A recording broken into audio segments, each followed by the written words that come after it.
Hello नमस्ते सबैजनालाई। आज हाम्रो टुर चाहिँ चितवन टु पोखरा टु घान्द्रुक हो हैन। हामी अहिले चाहिँ बीच बाटोबाट घान्द्रुकबाट यो चाहिँ तपाईको नयाँ पुलबाट भित्र छिरेर पनि हामी उकालो लागिसकेका छौं।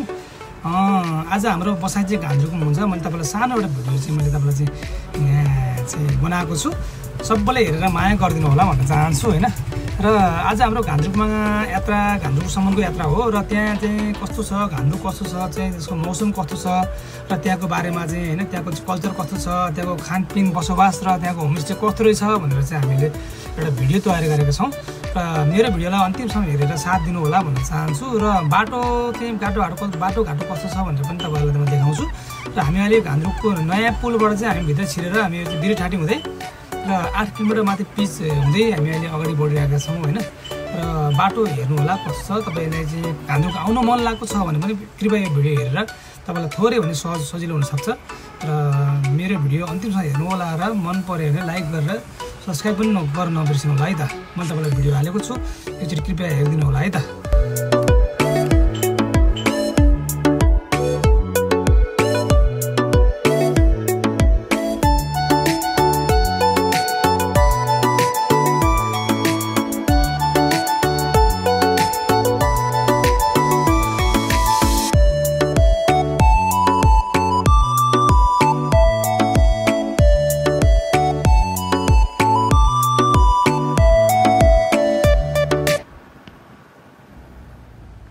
हामी चाहिँ बिरेठाटीबाट चाहिँ घान्द्रुकको लागि आएको तपाईको 8 किलोमिटर चाहिँ राम्रो ठिकै पिच रहेछ र बीचमा अलिअलि भत्किएको पिच अनि त्यसपछि गएर फेरि ग्राभल पिच रहेछ। र 8 किलोमिटर माथि आइसकेपछि तपाईको करिब यात्रा चाहिँ तपाईको 18 किलोमिटर रहेछ हैन। र अबको तपाईको 8-10 किलोमिटर चाहिँ हामीले यस्तै बाटो चाहिँ यो ग्राभलको बाटो हिँड्ने पनि खोला नालाको बाटो हिँड्ने पनि रहेछ। र बाटो अलिक धेरै बिग्रेको छ। सानो गाडी जाने सम्ममा त मैले देखेको पनि छैन हैन। र अलि उकालो भएको कारणले गर्दा हामी चाहिँ अहिले जिप रिजर्भ गरेर चाहिँ हामी हिँडेका छौं। र तपाईले बाटो देख्न सक्नुहुन्छ यस्तै बाटो रहेछ। अलिकति कुनै बेला ठिक छ अनि अलि ठाडो भिड पनि छ यहाँ र अलिकति डरलाग्दो भिड पनि छ। र तपाईले कृपया सक्नुहुन्छ भने चाहिँ त्यहाँ केही गाडी रिजर्भ गरेर जानु होला माथि। र आफ्नो गाडी सवारी साधन चाहिँ सकेसम्म त्यहाँ लान चाहिँ सकिन्न, गाह्रो छ। र 4 ड्राइभ भएको चाहिँ गाडी हुनुपर्ने रहेछ। र कतै पिच कतै ग्राभल गर्दा तपाईले आधीभन्दा बढी बाटो चाहिँ तपाईले चाहिँ यात्रा गर्न सक्नुहुन्छ। त्यसपछि तपाईको ठाडै उकालोमा चाहिँ ग्राभल बाटो र एकदम बिग्रेको बाटो छ। त्यो पनि बर्खाको समयमा अलिकति बिग्रेको छ बाटो चाहिँ। र तपाईको ठिकै छ। अब हामी यात्राको क्रममा छौं हैन। हेर्दै जानु होला। म तपाईलाई माथिसम्मको भिडियो देखाउँछु र मन परे लाइक गर्नु होला भन्न चाहे फेरि पनि र हेर्दै गर्नु है त।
साना साना झरनाहरू होइन त्यो फोटो खिच्नुको बनाइएको झरनाहरू पनि होइन नेचुरल झरना भनौँ न र बिचमा बाटो पनि बन्दै गरेको अवस्था छ र सानो गाडीहरू चाहिँ प्रायः यहीँबाट चाहिँ जाँदैन माथि होइन यहाँबाट फर्किँदो रहेछ र यहाँबाट चाहिँ हामी अलि बढी उकालो हिँड्नुपर्नेछ र मौसमले पनि अहिले साथ दिइरहेको छ पानी परेको छैन होइन र हामी अगाडि बढिरहेका छौँ र केही समयमा अबको हामी आधी घन्टापछि हामी सायद माथि पुग्छौँ जस्तो लाग्छ र मौसमले साथ दिएको छ र बिचबिचमा तपाईँको ढलान बाटो पनि बनाइएको रहेछ होइन सधैँ चाहिँ बर्खाको समयमा बाटो बगाउने गरेर यहाँ चाहिँ बाटो बन्दै गरेको अवस्था रहेछ र बिचमा यस्तो राम्रो राम्रो झरनाहरू पनि हामीले देख्न पाइयो होइन अलिक बढी घुम्तीको बाटो भएको र अलिकति रिक्सी लाग्यो मलाई चाहिँ यहाँ चाहिँ किन अलिकति ठाडो उकालो पनि रहेछ र बेला बेला यहाँ गाडी दुर्घटना पनि भइरहेको हुन्छ होइन तर आउन चाहिँ एकदमै अहिले बाटो अलिकति पहिला राम्रो बनाएको छ र राम्रो छ बाहिर पारिएको सिनहरू होइन दायाँ बायाँ खोलाहरू नला खोलाहरू र एकदमै सुन्दर ठाउँ हेर्नै पर्ने ठाउँ देख्नै पर्ने ठाउँ रहेछ यो चाहिँ ठाउँ होइन हामी जाँदैछौँ अब माथि कस्तो त थाहा छैन म पनि पहिलोचोटि जाँदैछु र हेरौँ अब अगाडि बढौँ है त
पैँतालिस मिनटको चाहिँ हाम्रो चाहिँ गाडीको यात्रापछि हामी ठ्याक्कै हामी अहिले चाहिँ पार्किङ स्थलमा आइपुगेका छौँ होइन घान्द्रुकको पार्किङ स्थलमा आइपुगेका छौँ हामी र अब हामी यहाँ गाडीबाट झर्छौँ र अब हामी चाहिँ हाम्रो होमस्टेतिर माथि लाग्छौँ र मौसम पनि एकदम कुल छ है माथि अलिक जाडो पनि रहेछ तल हामी एकदम गर्मी ठाउँमा थियौँ अहिले हामी जाडोमा आइपुगेका छौँ अनि अलिकति सिजनको समय भएर के हो होइन तर यहाँ मान्छे पनि अलिक भिड हुँदो रहेछ गाडी पनि बसहरू पनि लागिरहेछन् र अबको यो माथिको बस्ती तपाईँ देख्नुभयो यही रहेछ घान्द्रुक चाहिँ रमाइलो ठाउँ रहेछ होइन म अब माथि जाँदैछु यो चाहिँ यहाँको बस पार्क यहाँ पार्क हुने रहेछ यहाँबाट चाहिँ सबै ठाउँमा गाडी लाग्ने रहेछ अब हाम्रो बेबी पनि झरिसकेको छ अब यहाँ हामी गाडीबाट झरेर अब हामी जान्छौँ है हेर्नुहोस् न तपाईँले अब देखिहाल्नु भयो के अरे मौसम अलि पानी परेको थियो र अहिले चाहिँ मौसम सफा भएको छ र भोलि हामीले हिमाल र सनराइज हाम्रो देखिएला नदेखिएला होइन तर चाहिँ एक्चुअली घान्द्रुक जाने रहर चाहिँ आज पुरा भएको छ र हामी माथि जाँदैछौँ माथि अगाडि बढ्दैछौँ अब कस्तो छ तपाईँलाई माथिको चाहिँ सबै कुराहरू चाहिँ देखाउँछौँ र यहाँको चाहिँ मौसम चाहिँ अहिले एकदम चिसो छ हामी टोली अगाडि बढिसकेको छ होइन अब चिसो मौसमको बावजुद पनि हामी अब चाहिँ अहिले म टी सर्ट लगाएर हिँडिरहेको छु जाडो भइरहेको छ र ब्यागबाट चाहिँ अब ज्याकेटहरू निकालेको छैन अब माथि लगाउनु पर्ला होइन छैन होमस्टेमा पुगेपछि। र हाम्रो यात्रा निरन्तर छ, एकचोटि हेर्नु होला, अझै पनि हेर्नु होला है त।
आज हामी बस्ने होमस्टे पनि यही हो हैन। अनि अब हामी अब झोलाहरू राखेर फ्रेस भएर हामी चिया खाने तर्खरमा छौँ। यहाँ अब यो होमस्टे पनि पुरै प्याक भइसकेको रहेछ, एउटा मात्रै कोठा हामी पहिल्यै अलरेडी बुक गरिसकेका थियौँ, त्यही अनुसार हामी आइपुगेका छौँ। र मौसम चिसो छ, कुल छ हैन। मनाङ मुस्ताङ जाने के अरे सरी मुस्ताङ जाने चाहिँ दाजुबहिनीहरू पनि यहाँ हुनुहुन्छ हैन। यहाँबाट उहाँको यो टुरबाट यहाँ फेरि उहाँहरू मुस्ताङ अप्पर मुस्ताङ जाने चाहिँ यात्रा उहाँहरूको रहेछ। र उहाँहरूसँग भलाकुसारसँगै साथीभाइहरूसँग गफगाफसँगै हामी भाइहरूसँग भएको गफगाफसँगै हामी चाहिँ चियाको चुस्कीसँग रमाउँदै अहिले हामी घान्द्रुङमा छौँ। र हामी अब अझै रमाइलो गरेर छौँ। बेलुकाको खाना पनि अब यहाँ प्याकेजमा हुने रहेछ कुराहरू होइन। तपाईँको प्याकेजमा चाहिँ खानेकुराहरू पाइने रहेछ यहाँ। रमाइलो आफ्नो परिवारमा घर परिवारमा बसेर खाएको जस्तो रमाइलो होइन। पारिवारिक वातावरणमा चाहिँ रहेछ यो होमस्टे पनि। अलिकति साँझ झल्किँदै गएको छ, जाडो बढ्दै गएको छ। मौसमले च्यालेन्ज त गर्दै गएको छ नि, तर पनि होइन चाहिँ हामी अगाडि बढ्दै गएका छौँ। हामी घुम्ने क्रममै छौँ अझै पनि। हामी धेरै ठाउँ घुम्नु बाँकी नै छ अझै पनि। र अलिकति जाडो बढेको कारणले गर्दा अब ज्याकेट लाउनु पर्ने कन्डिसन आइसकेको छ। र अगाडि के रहेछ तपाईँलाई भिडियो देखाउँछु, हेर्दै जानु होला है त। र हामी भोलि बिहान तपाईँलाई सनसेटको अब चाहिँ हिमाल देखियो भने हिमाल देखाउँला, अब देखिएन भने पनि अब यस्तै रहेछ हेरेर जानु भने पुरा तपाईँलाई गाउँको भिडियोहरू म सबै चाहिँ हाल्छु, अगाडि हेर्दै जानु होला है त।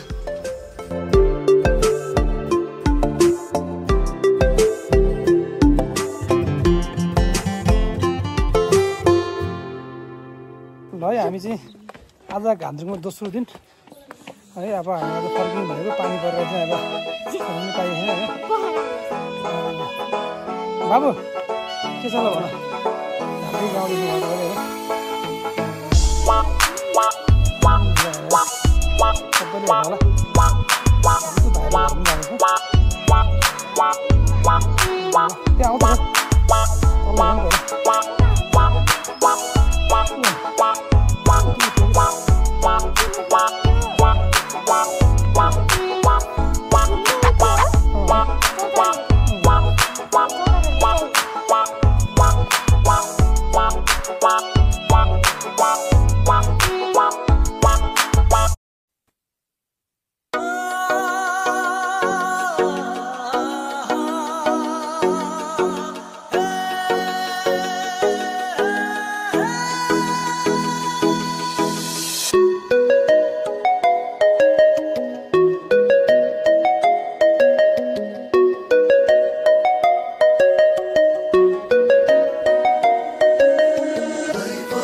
हस् त धन्यवाद। मेरो भिडियो सबैजनाले हेरिदिनु भएकोमा धन्यवाद होइन।